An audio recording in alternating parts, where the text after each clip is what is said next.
When we're teaching heeling, we use the leash in a couple of ways. The first of which, after we've taught our leash pressure to the dog, is we use the leash to show the dog where the dog needs to be in relation to our body. So we use it to control position and refine position. So in this case, we're using the leash more as a communication tool than as a correction.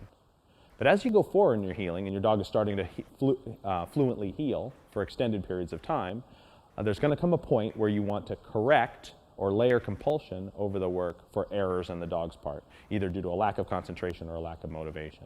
So as we go forward, there's going to come a point where we're transitioning from using the leash to give information to the dog and help them control position, to using the leash as punishment for getting out of position or losing focus.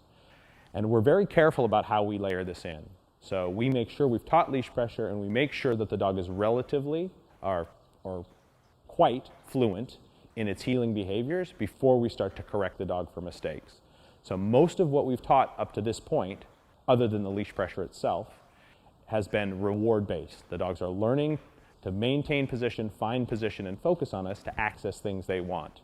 And we've used the leash to show them where they should be, but not as a strong punisher. But there will come a point as we go forward, and you'll see it in the next section of videos, where we're starting to layer correction into the work. And there's a point where with certain dogs it's necessary. Some dogs more than others, but almost every dog will wind up using some degree of compulsion to finish off the final stages of the heeling.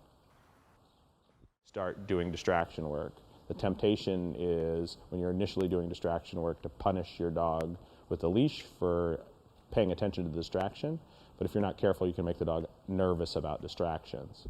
And if you make the dog nervous about distractions, then they can lag as you approach distracting things instead of maintain good position. So we almost always try to layer over some non-reinforcement cues around distractions. So as I heel past something distracting, as the dog checks it out, I just go, watch me, and I help them. And if they ignore the distraction, they get rewarded immediately before we layer in corrections. With more advanced dogs, we'll correct the dogs for paying attention to a distraction, but you must be very careful when you first start correcting the dog around distractions, so the dog doesn't associate the correction with the distraction and become avoidant to the distraction.